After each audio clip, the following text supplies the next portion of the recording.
Olá, 19 de junho de 2023. Sou Laércio Comar naquele nosso resumo descomplicado da economia. Vamos olhar um pouquinho do que tem sido notícia na mídia esses dias. Aquela preocupação de sempre: o mercado está desaquecido, está aquecido. Nós temos notícias de desaquecimento. Esse mês de junho, realmente, até o mercado moveleiro, o próprio grupo AD Monitor vem sentindo de uma forma mais contundente. Até maio, a informação não estava bem assim, estava conseguindo vender. Junho está um pouco mais complicado. Agora que estão saindo algumas notícias de indicadores de fevereiro, de abril da mídia. Vamos dar uma olhadinha nela, um pouquinho nas notícias e tentar entender isso. Lércio, onde é que está a grana? Crescimento do turismo deve chegar a 14% em 2023. Está aí a grana. Confederação Nacional do Comércio divulgando essa expectativa, mas a grana não está aí ainda não, tá? Eles estão diminuindo essa expectativa. Nós reclamamos o tanto que, segundo os dados da própria Agência Nacional Civil, falando um pouco em viagem de avião, mas a quantidade de passageiro transportada pela companhia por companhias aéreas ainda está 9% abaixo do período pré-pandemia, em voo doméstico, e 19% a menos do que os passageiros transportados para voos internacionais. Então, apesar de eles estarem falando em crescimento, eles estão falando em crescimento comparando com o ano passado, tá? Então, antes da pandemia, ainda não conseguiram chegar. Então, o brasileiro não está voando para lá e para cá, passeando, por isso que está a grana lá, não. E o que está atrapalhando eles?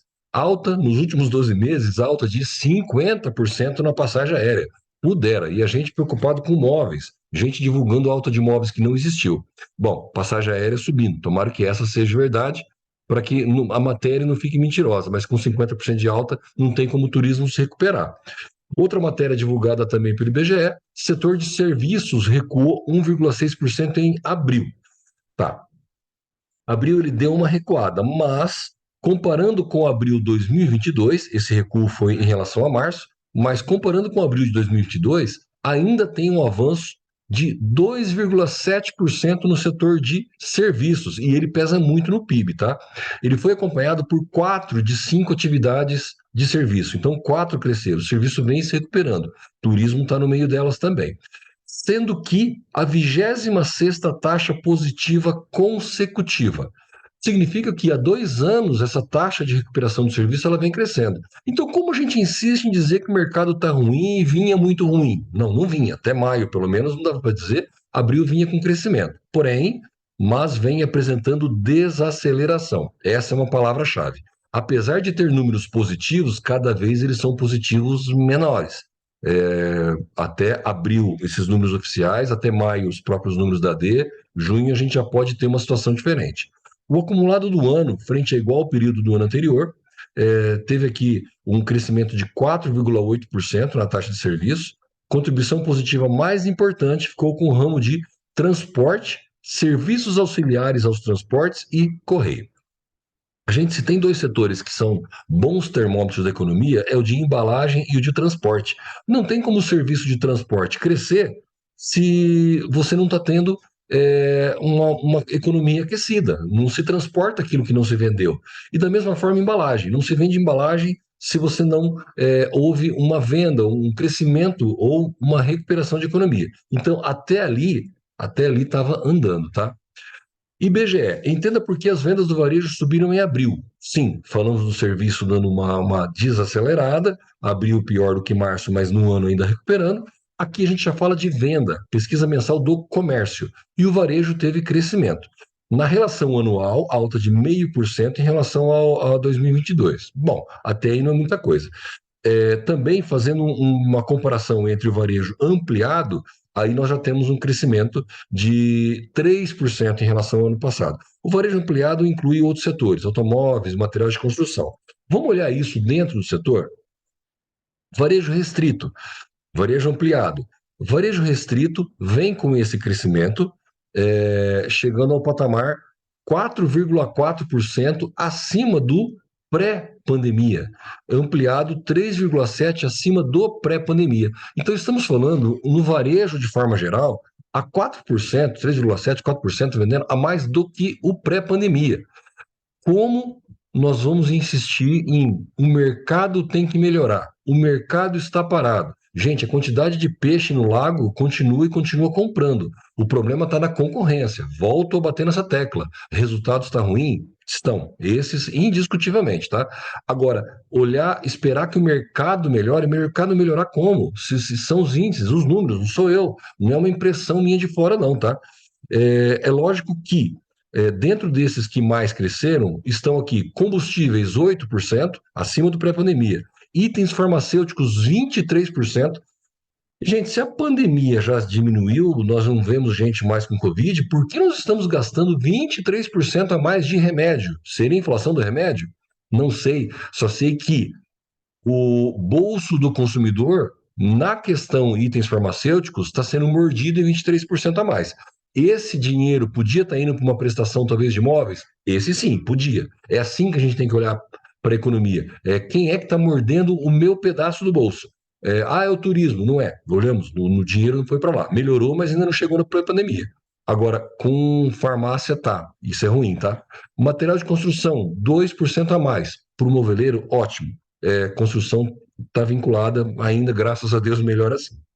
Mas existem outros bens e produtos com níveis abaixo do pré-pandemia, segundo o material. Veículos, 6%, lógico, não chegou ainda. Livros e papelaria, 39%. Esse ramo de atividade vem péssimo, não vai melhorar muito. Móveis e eletro, menos 13%. Bom, aí preocupa. Ou seja, dentro do bolso, capacidade de compra do consumidor, ele anda comprando do mesmo jeito. Só que ele está gastando bem mais com farmácia, com supermercado, com combustíveis e menos com veículo, menos com eletrodoméstico. Por que é muito importante a gente sempre ter isso em mente? Eu bato nessa tecla o tempo todo, para que a gente não fique esperando o mercado melhorar. Esse mercado está consumindo, ele só não quer comprar um móvel, tá? Aí é outro problema, a solução passa por outro ramo. Da mesma forma, no varejo ampliado, ao longo prazo, se a gente for olhar, nós temos aqui uma queda do varejo comparado com o pico histórico de 2020. O que significa isso? Mas está vendendo 3,7% a mais do que antes da pandemia. Sim, e 2% a menos do que o pico. Isso fica muito na memória de muita gente. O faturamento dentro da pandemia não vai atingir mais. O faturamento que houve lá, aquela falta de produto generalizada, já não é mais uma realidade. Mas como a gente quer um mercado aquecido, um negócio aquecido, o brasileiro está endividado, ele está apertado, as notícias que vêm é essa. Será que o brasileiro não tem como gastar mesmo porque ele está endividado? Quanto da renda o brasileiro está comprometido? Você acha? Gente, historicamente, tá? De 2010 até hoje, 30%. Mas não alterou? Não, não altera. Não tem como o brasileiro se endividar mais. Ele não tem crédito para isso. Vamos lá, 70% dos brasileiros recebem de 1 a 2 salários mínimos. Então não tem como ele fazer dívida muito longa. Se for pegar os últimos 6, 7 meses, esse endividamento até diminuiu, tá? O endividamento dele deu uma recuadinha. A pergunta correta é: quantas famílias endividadas? Aí sim, historicamente, sempre nós tivemos 60% das famílias com algum tipo de dívida, não é conta atrasada, é a continha. Se você passou o cartão de crédito no mercado, no posto de gasolina, é uma dívida para pagar. Até aí, tudo bem. O problema é, até aqui, para cada 10 famílias, 6 faziam essa continha para pagar depois e 4 pagavam com o dinheiro que estava no bolso. Esse patamar cresceu e cresceu bastante. Vamos olhar aqui com um pouco mais de zoom. Não foi só depois da pandemia, antes da pandemia já vinha crescendo, mas cresceu bastante agora. Está beirando aqui os 79%, 80%. Então, para cada 10 famílias, 8 fazem uma conta para pagar depois e só 2 pegam o dinheirinho que está no cash. Essa é uma realidade, mas não está piorando. Se for comparar aqui em um ano, está estável. Então, o brasileiro não está se endividando mais. Isso aí é uma impressão que nós temos. Aumentou o prazo da dívida? Ele está devendo por muito mais tempo? Pelo contrário, ela chegou a bater 7,4 meses a média de dívida do brasileiro, hoje ela está 6,9. Olha lá para trás, historicamente, desde a crise de 2015, nós estamos com um dos menores prazos de endividamento. Ou seja, há uma grande parcela de famílias endividadas? Sim. Elas estão com mais dívida? Não, mantém os 30%. Elas estão enroladas por um monte de tempo? Não, estão por menos tempo. Como menos tempo, e caiu bastante nos últimos tempos? É claro, a taxa de juro alta atrapalha esses endividamentos de longo prazo. Eu vou comprar veículo a longo prazo, imóvel a longo prazo, móveis em 10, 12 vezes, por mais que seja com juros ou sem juros, mas é uma dívida a longo prazo, alguém está pagando esse juro, que está custando caro hoje. Ou seja, atrapalhou. Essa possibilidade, conforme os juros forem caindo as taxas, tem margem para dar melhora no mercado. É importante. Para móveis isso ajuda também. E a renda? O brasileiro não é dívida, Lércio. Ele está ganhando pouco mesmo. Ele está desempregado. Vamos ver lá quantas pessoas estão recebendo e quanto elas estão recebendo? Ainda temos 98 milhões de brasileiros com renda. Ah, chegou a 99 milhões. Verdade. Então caiu um pouquinho aqui, mas estamos falando em um ano, uma queda nada assustadora. Antes da pandemia eram 94, 95. Se tem 98 milhões, não. Desemprego não é problema no Brasil hoje, gente. Poxa, mas tem gente passando dificuldade para desempregado. Não vou menosprezar isso. O que nós estamos fazendo aqui é uma análise de mercado. O mercado está fraco porque tem muita gente, porque muita gente está desempregada sem ganhar. Não, não é isso. Tem 98 milhões ganhando. Tá, mas ela ganha pouco. Tá, R$ 2.800. Antes da pandemia, 2.853. Lógico, com aquele seiscentão, isso explodiu, a inflação comeu e piorou muito, já bateu aqui proporcionalmente 2.500, voltou a 2.800. O brasileiro não é rico, não é isso que eu estou dizendo, mas ele recuperou. Multiplicando uma coisa pela outra, a quantidade de brasileiro trabalhando e o quanto ele está recebendo, 278 bilhões entram na economia todo mês. Chegou a 281, mas antes da pandemia eram 270. Olha historicamente isso. Hoje ainda está melhor, Lércio, mas é o quinto, sexto mês em queda. Exatamente. Aí eu concordo. Temos que nos preocupar, porque se continuar com essa queda, aí o tamanho da lagoa diminui. Não é a quantidade de indústrias pescando, é a quantidade da lagoa. Então, nós temos que ficar atentos a isso. Não é um indicador ruim, 278 bilhões. Há circulando muito dinheiro na economia, mas vamos lá, quinto mês caindo um pouquinho. Aí sim, se isso aqui cair para 250, 240, aí sim, gente, nós temos um mercado totalmente parado, aí não tem consumidor. E tem mais dinheiro entrando.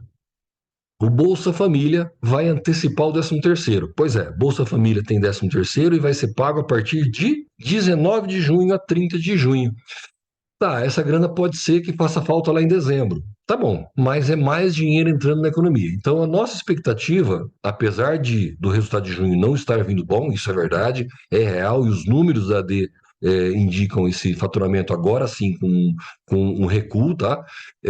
Comparado com o mesmo junho do ano passado, estamos falando em 30% ao menos, é bastante, é considerável, mas existe uma expectativa de dinheiro entrando. Tomara que consiga compor isso para nós. E ainda, para encerrar aqui, eu não podia deixar de comentar uma matéria que saiu falando sobre os resultados da Zara, revelando a receita para acelerar a venda. Na verdade, o que a matéria fala é que os resultados do primeiro trimestre da espanhola Inditex, dona da Zara, superou a expectativa. Aumentou a receita operacional em 43% e a margem também veio recorde. Tá, então não é só vender mais. Ela vendeu mais com um resultado de lucro melhor. Por que eu trouxe essa matéria? Como ela está conseguindo fazer isso? Ela está aumentando a receita mesmo com menos lojas físicas, concentrando em local maior, tornando a loja mais eficiente. Ela olhou para dentro de casa, diminuiu aqui 17% o número de lojas. Nós estamos vendo várias lojas e redes diminuindo. Ah, fechou loja, nossa, isso é crise. Gente, é o que a Zara fez lá atrás.